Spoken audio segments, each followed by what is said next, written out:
Angers, rebonjour. On fait une pause après notre rencontre de ce matin. On a fait, comme avec les autres candidats, le circuit de votre campagne pour essayer de faire en sorte qu'on comprenne mieux vos rapports avec le monde, avec le vrai monde. Maintenant, on va finir ça avec 5 questions. En rafale, qu'est-ce qui peut amener un homme de culture comme vous, qui mène une carrière internationale, à se présenter en politique dans un comté, on s'entend, quasi inaccessible si on regarde l'histoire?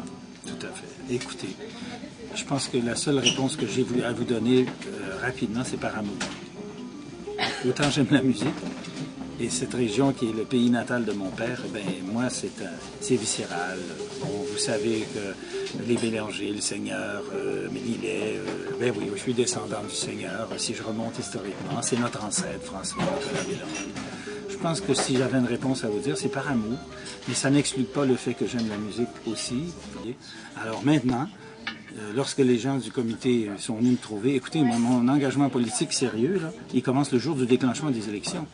J'en avais aucune idée, là. Moi, je venais... En parlant du pays, la deuxième question touche au pays, parce qu'en fait, l'on sait que l'article 1 du Parti québécois, c'est la souveraineté. On n'en a quasiment pas parlé pendant la campagne, si ce n'est un petit peu au débat, au débat principal.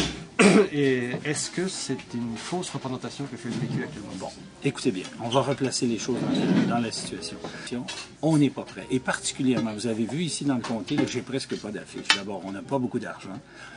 Les affiches, M. Morin, enfin, avant même que les élections se déclenchent, les affiches étaient déjà là. Alors lui, il le savait. Alors le parti n'avait pas trouvé de candidat parce qu'on attendait, et comme on n'a pas pu, je vous le dis, là, les législateurs du Parti québécois ne croyaient pas que nous allions les... Enfin, c'est ce qu'on m'a dit. Alors, tout est pris. Il nous manque presque 2 semaines de préparation. Il n'y en a pas d'affiches dans le cours. J'en ai quelques-unes, mais on n'est pas prêt. Les gens disent, il n'y en a pas de Parti québécois. Ben oui, il y en a un, mais qu'est-ce que vous voulez? On n'est pas prêt. Alors, bien sûr, l'article 1 du Parti québécois, c'est la souveraineté. Mais comme je vous disais tout à l'heure, le déclenchement de cette élection-là, normalement, devrait être au début de... L'enjeu, c'est l'économie. Alors, le parti, en tout cas les stratèges du parti ont dit, mais là, on va être obligé de s'occuper de ce point-là, puis de mettre la souveraineté en deuxième rang. Mais croyez-moi, en tout cas, en autant que moi je suis concerné, c'est clair que la démarche que nous faisons maintenant, qui nous a été imposée, n'implique pas que nous camouflons l'indépendance. Écoutez, bien sûr, si quelqu'un ne me croit pas, relisez l'histoire. C'est un compromis de gestion de territoire.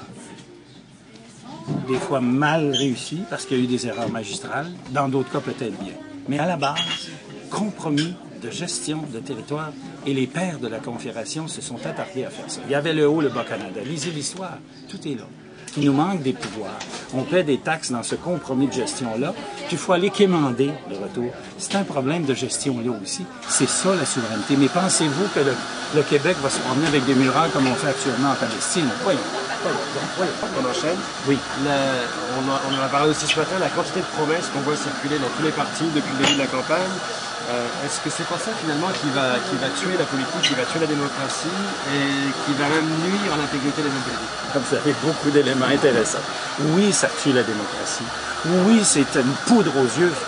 On écœure tellement, je vais aller vite, là, les Québécois de la politique, que les gens nous disent « on y va plus voter, on va punir M. Charest, ben, je suis tanné. » Mais non, mes amis, je dis aux gens, c'est pas une bonne idée, c'est le contraire qu'il faut faire. Il faut dire à M. Charest, avec notre bulletin de vote, « M. Charest, là, vos mensonges, votre hypocrisie, ce n'est plus acceptable dans la province de Québec ou l'État du Québec. Changez, allez-vous-en, puis on va confier une autre équipe. Puis si cette équipe-là fait la même chose, on va dire « salut de A, suivant ». C'est ça, le pouvoir de la démocratie. Demos kratos, qui veut dire pouvoir du peuple, pour le peuple et par le peuple. Et si on ne vit plus en démocratie, on vit en dictature. Vous rendez-vous compte que s'il y a 100% des Québécois qui disent « ça m'écœure la politique, je ne vais pas voter », ah oui, vous renoncez à votre droit de vote, mais c'est fini, mes amis, on tombe en dictature instantanément. Et le dictateur, ça va être M. Charest.